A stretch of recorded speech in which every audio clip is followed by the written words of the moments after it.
막힌 그곳에 하나님이 계신다. C.S. 루이스.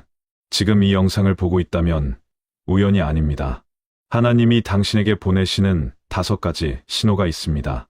이 신호를 놓치면 인생이 완전히 다른 방향으로 흘러갑니다.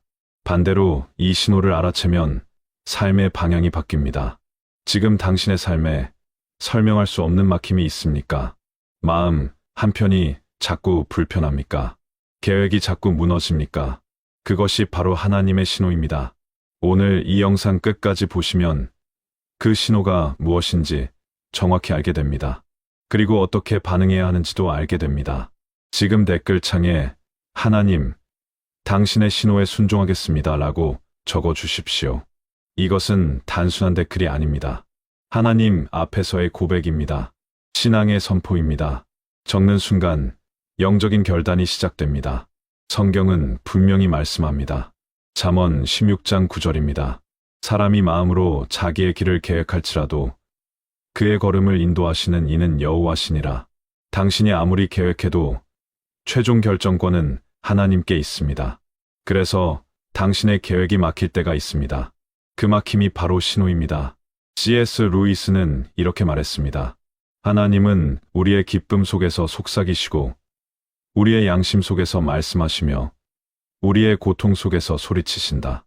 고통은 귀먹은 세상을 깨우는 하나님의 확성기다.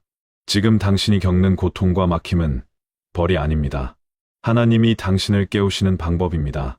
방향을 바꾸라는 신호입니다. 예레미야 29장 11절 말씀도 기억하십시오. 여호와의 말씀이니라. 너희를 향한 나의 생각을 내가 아나니 평안이요 재앙이 아니니라. 너희에게 미래와 희망을 주는 것이니라. 하나님은 당신을 해치려고 문을 닫으시는 것이 아닙니다. 당신의 미래를 지키시려고 닫으시는 것입니다. 당신에게 더 좋은 길이 있기 때문에 막으시는 것입니다. 첫째, 거룩한 방해입니다. 당신의 계획이 갑자기 무너진 적이 있습니까? 확실하다고 생각했던 기회가 눈앞에서 닫힌 적이 있습니까? 모든 것이 순조롭게 진행되다가 갑자기 벽에 부딪힌 경험이 있습니까? 그때 당신은 어떻게 반응했습니까? 화가 났습니까? 좌절했습니까?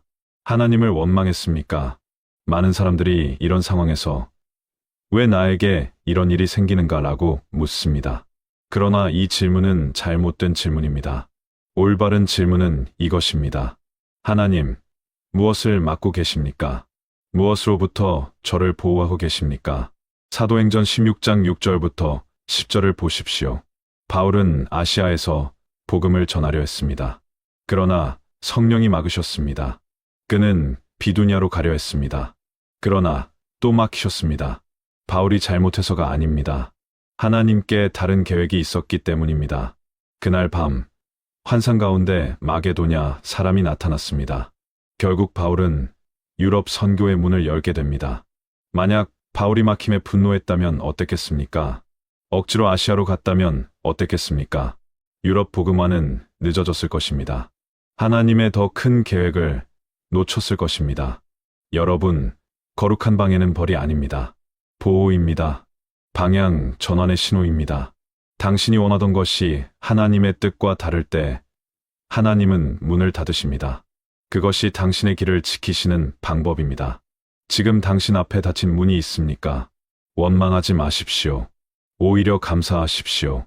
그 닫힌 문 뒤에 하나님의 보호가 있습니다. 그 막힘 뒤에 더 좋은 길이 준비되어 있습니다. 실제로 적용해 보십시오. 오늘 기도할 때 이렇게 물어보십시오. 하나님, 지금 막히는 이 일이 있습니다. 무엇을 막고 계십니까? 무엇으로부터 저를 지키고 계십니까? 어느 방향으로 가야 합니까? 이 질문을 드리면 하나님이 답하십니다. 성령이 인도하십니다. 둘째, 영적 불편함입니다. 설명할 수 없는 거부감을 느낀 적이 있습니까? 겉으로는 아무 문제 없어 보이는데 마음 한구석이 자꾸 걸리는 경험 말입니다. 논리적으로는 괜찮은데 뭔가 찜찜한 느낌. 다른 사람들은 다 좋다고 하는데 나만 이상하게 불안한 순간. 그런 적 있으십니까? 많은 사람들이 이런 느낌을 무시합니다. 그냥 기분 탓이겠지라고 넘깁니다. 피곤해서 그런가 보다라고 생각합니다. 그러나 이 불편함은 단순한 피로가 아닙니다. 하나님이 보내시는 경고입니다. 요한일서 2장 27절 말씀입니다. 너희는 주께 받은 바 기름 부음이 너희 안에 거하나니 아무도 너희를 가르칠 필요가 없고 오직 그의 기름 부음이 모든 것을 너희에게 가르치며 또 참되고 거짓이 없으니 너희를 가르치신 그대로 주 안에 거하라. 성령은 우리 안에 거하십니다. 성령은 우리에게 가르치십니다. 그 가르침이 때로 불편함으로 나타납니다. 성령은 우리가 잘못된 길로 갈 때 침묵하지 않으십니다. 우리가 위험한 관계에 들어갈 때 가만히 계시지 않습니다.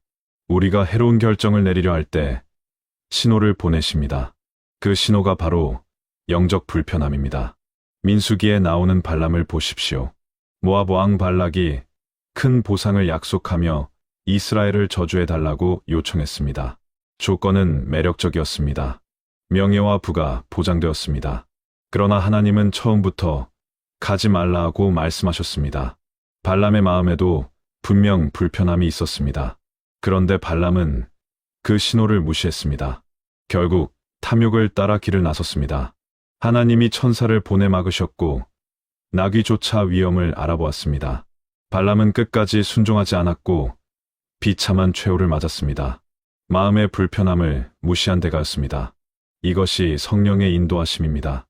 성령은 우리가 볼 수 없는 것을 보십니다. 우리가 알 수 없는 미래를 아십니다. 그래서 불편함으로 경고하십니다. 반대의 경우도 있습니다. 지나치게 편안할 때도 경고입니다. 죄 가운데 있으면서 양심의 가책이 없다면 위험합니다. 하나님과 멀어졌는데 괜찮다고 느낀다면 더 위험합니다. 그 편안함은 거짓 평안입니다. 성령이 더 이상 찌르지 않는 것이 아닙니다. 당신이 성령의 음성을 무시하다가 무뎌진 것입니다. 지금 당신의 마음 상태를 점검해 보십시오. 설명할 수 없는 불편함이 있습니까? 그것을 무시하지 마십시오. 특정 상황이나 사람에 대한 거부감이 있습니까? 기도로 확인하십시오. 반대로 죄 앞에서 너무 편안합니까? 회개가 필요합니다. 오늘부터 이렇게 기도하십시오. 성령님, 제 마음에 불편함을 주실 때 무시하지 않겠습니다. 그 신호에 순종하겠습니다. 제가 무뎌졌다면 다시 민감하게 해주십시오. 셋째, 반복되는 찔림과 마음의 경고입니다. 같은 문제로 마음이 계속 무거운 적이 있습니까? 특정 습관에 대해 반복적으로 양심의 가책을 느끼신 적이 있습니까? 어떤 관계가 자꾸만 마음에 걸리는 경험 말입니다. 무시하려 해도 계속 돌아오는 그 찔림. 경험해 보셨습니까? 많은 사람들이 이런 찔림을 정죄로 오해합니다. 또 죄책감이다라고 생각합니다. 하나님이 나를 정죄하신다라고 느낍니다. 그래서 피하려 합니다. 무시하려 합니다. 그러나 이 찔림은 정죄가 아닙니다. 사랑의 경고입니다. 히브리서 12장 6절 말씀입니다. 주께서 그 사랑하시는 자를 징계하시고 그가 받아들이시는 아들마다 채찍질하심이라. 하나님이 찔르시는 것은 미워하시기 때문이 아닙니다. 사랑하시기 때문입니다. 당신의 미래를 지키시기 위해 지금 경고하시는 것입니다. 생각해 보십시오. 부모가 자녀를 훈계하는 이유가 무엇입니까? 미워해서가 아닙니다. 자녀가 잘못된 길로 가는 것을 막기 위해서입니다. 더 좋은 길로 인도하기 위해서입니다. 하나님도 마찬가지입니다. C.S. 루이스는 이렇게 말했습니다. 하나님은 우리가 되기를 원하시는 그 피조물이 될 때까지 우리를 편히 내버려 두지 않으신다. 하나님은 당신을 있는 그대로 방치하지 않으십니다. 당신이 더 나은 사람이 되기를 원하십니다. 그래서 찔르십니다. 그래서 경고하십니다. 반복되는 찔림에는 패턴이 있습니다. 같은 죄가 계속 마음에 걸립니다. 같은 습관이 계속 불편합니다. 같은 관계가 계속 문제가 됩니다. 이 반복은 우연이 아닙니다. 하나님이 이 부분을 다루어야 한다라고 말씀하시는 것입니다. 무시하면 어떻게 됩니까? 찔림이 사라지는 것이 아닙니다. 문제가 더 커집니다. 작은 습관이 어느새 중독이 됩니다. 작은 거짓말이 삶 전체를 지배하는 패턴이 됩니다. 사소한 타협 하나가 돌이킬 수 없는 추락으로 이어집니다. 그래서 지금 순종해야 합니다. 지금 반복적으로 마음에 걸리는 것이 있습니까? 그것을 기록하십시오. 하나님 앞에 내려놓으십시오. 회개하고 돌이키십시오. 그 순종이 당신의 미래를 바꿉니다. 잠깐, 여기서 경고합니다. 지금 이 메시지를 듣고 있으면서도 나중에 하지라고 생각하는 분이 있습니다. 오늘은 바쁘니까 내일 기도하자라고 미루는 분이 있습니다. 이것이 가장 위험한 반응입니다. 성경에서 가장 무서운 말씀 중 하나가 있습니다. 창세기 6장 3절입니다. 여호와께서 이르시되 나의 영이 영원히 사람과 함께 하지 아니하리니. 하나님의 영이 영원히 찔르시지 않습니다. 하나님의 인내에도 한계가 있습니다. 지금 성령이 말씀하실 때 반응해야 합니다. 히브리서 3장 7절부터 8절 말씀입니다.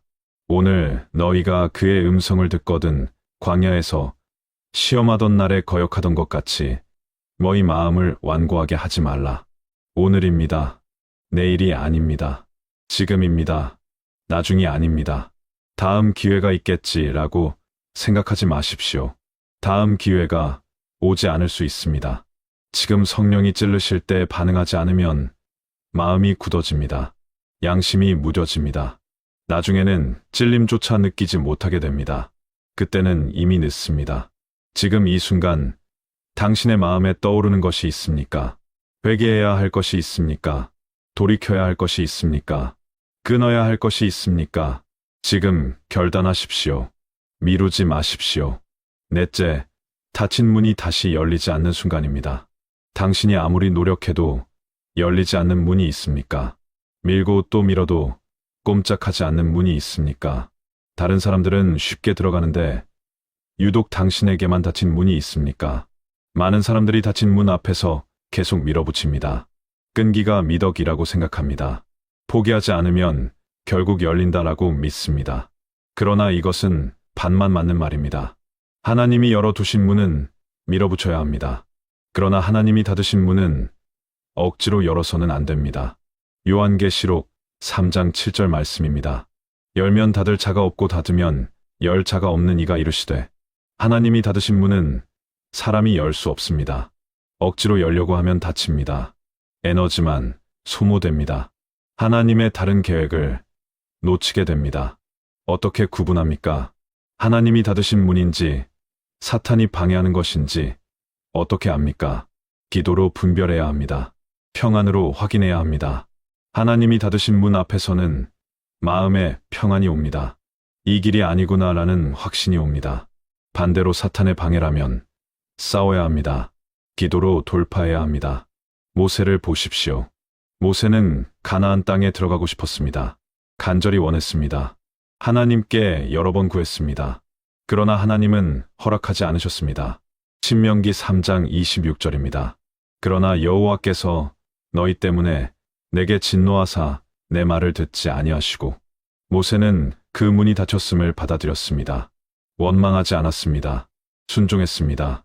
억지로 밀어붙이면 어떻게 됩니까? 사울 왕을 보십시오. 하나님이 떠나셨는데도 왕위를 붙잡았습니다. 결국 비참한 최후를 맞았습니다. 삼손을 보십시오.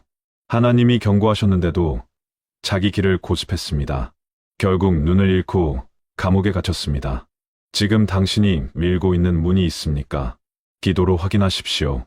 하나님, 이 문을 제가 열어야 합니까? 아니면 닫으셨습니까? 만약 하나님이 닫으신 문이라면 놓으십시오. 다른 문을 찾으십시오. 하나님은 반드시 다른 길을 예비해 두셨습니다. 다섯째, 긴박한 변화의 필요성입니다. 말로 설명할 수 없는 긴박감을 느낀 적이 있습니까? 이유는 모르겠는데 지금 움직여야 한다는 느낌이 드는 순간 말입니다. 현재 상태를 유지할 수 없다는 내적 압박을 경험한 적이 있습니까? 이런 긴박감은 하나님이 새로운 단계로 부르시는 신호입니다. 지금 있는 자리에서 움직이라는 명령입니다. 더 이상 머뭇거리지 말라는 다급한 손짓입니다. 아브라함을 생각해 보십시오. 창세기 12장 1절입니다. 여호와께서 아브라함에게 이르시되 너는 너의 고향과 친척과 아버지의 집을 떠나 내가 내게 보여줄 땅으로 가라. 갑자기 찾아온 부르심이었습니다. 아브라함은 어디로 가는지 몰랐습니다. 그러나 움직였습니다. 그 순종이 믿음의 조상이 되는 길이었습니다.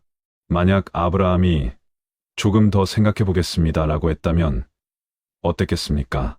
가족들과 상의 후에 결정하겠습니다 라고 미뤘다면 어땠겠습니까? 하나님의 계획은 지연되었을 것입니다. 아브라함의 축복도 늦어졌을 것입니다. 하나님은 때로 설명 없이 부르십니다. 이유를 말씀하지 않으실 때가 있습니다. 목적지를 알려주지 않으실 때가 있습니다.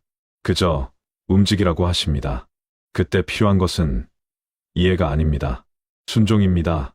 전도서 11장 4절 말씀입니다. 바람을 살피는 자는 파종하지 못할 것이요 구름을 바라보는 자는 거두지 못하리라. 완벽한 조건을 기다리면 영원히 시작할 수 없습니다. 모든 것을 이해하려 하면 영원히 움직일 수 없습니다. 지금 하나님이 가라고 하시면 가야 합니다. 지금 당신 안에 긴박감이 있습니까? 무언가를 시작해야 한다는 압박이 있습니까? 변화해야 한다는 내적 울림이 있습니까? 그것을 무시하지 마십시오. 하나님의 신호입니다. 새 시즌으로의 초대입니다. 오늘 이렇게 기도하십시오. 하나님, 제 안에 이 긴박감이 있습니다. 주님이 주신 것이라면 순종하겠습니다. 두려워도 움직이겠습니다. 이해되지 않아도 따르겠습니다.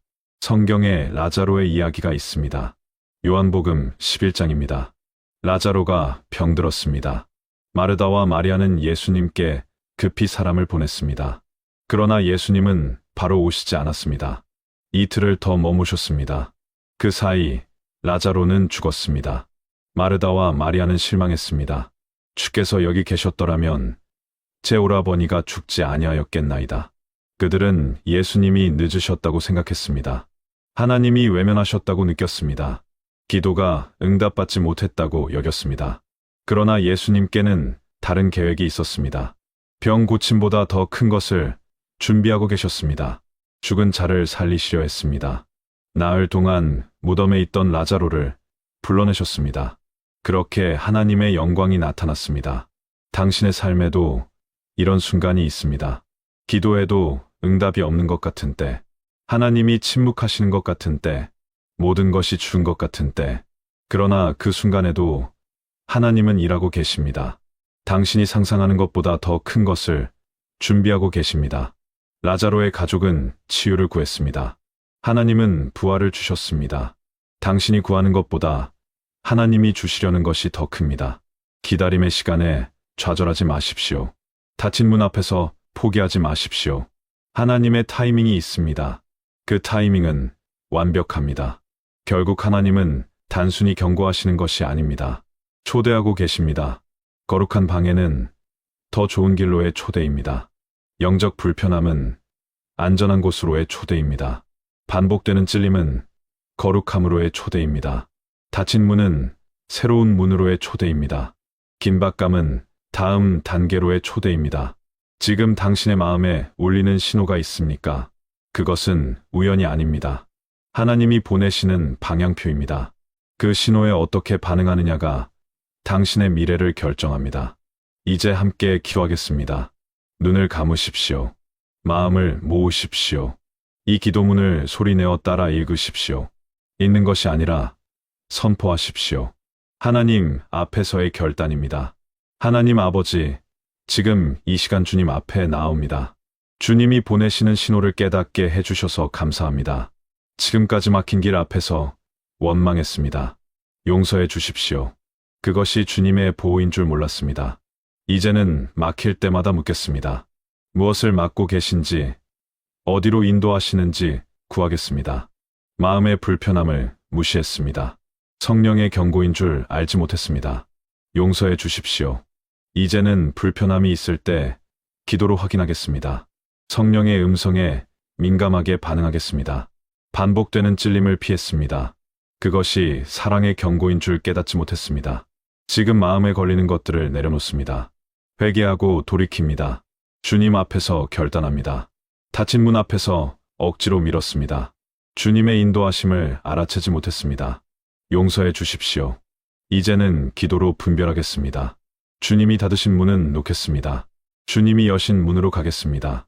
안에 있는 긴박감을 외면했습니다. 새 시즌으로의 부르심인 줄 몰랐습니다. 두려워도 움직이겠습니다. 이해되지 않아도 순종하겠습니다. 주님이 가라 하시면 가겠습니다. 오늘 이 시간 결단합니다. 주님의 신호에 순종하겠습니다. 주님의 음성에 반응하겠습니다. 주님의 인도를 따르겠습니다. 예수 그리스도의 이름으로 기도합니다. 아멘. 이 기도를 진심으로 드렸다면 댓글에 아멘을 남겨주십시오. 그 아멘이 신앙의 고백입니다. 하나님 앞에서의 결단입니다. 또한 하나님, 당신의 신호에 순종하겠습니다. 라는 문장도 함께 적어주십시오. 적는 순간 선포가 됩니다. 선포는 영적 권위를 가집니다. 오늘 이 영상이 은혜가 되셨다면 구독과 좋아요를 눌러주십시오. 단순히 채널 성장을 위한 부탁이 아닙니다. 구독을 누르면 다음에도 하나님의 메시지를 받아보실 수 있습니다. 좋아요를 누르면 이 영상이 더 많은 분들에게 전해집니다. 당신의 클릭 하나가 누군가의 삶을 바꾸는 통로가 됩니다. 주변에 지금 힘든 시간을 보내는 분이 있습니까? 막혀있는 분이 있습니까? 방향을 잃은 분이 있습니까? 이 영상을 공유해 주십시오. 그분에게 필요한 메시지가 될 것입니다. 공유는 복음 전파의 한 형태입니다. 당신의 공유가 그분의 인생을 돌이킬 수 있습니다. 하나님은 지금도 신호를 보내고 계십니다. 당신을 향한 사랑 때문입니다. 그 신호를 놓치지 마십시오. 그 신호에 반응하십시오. 그 신호를 따라가십시오. 하나님이 예비하신 놀라운 길이 펼쳐질 것입니다. 하나님의 은혜가 여러분과 함께 하시기를 축복합니다.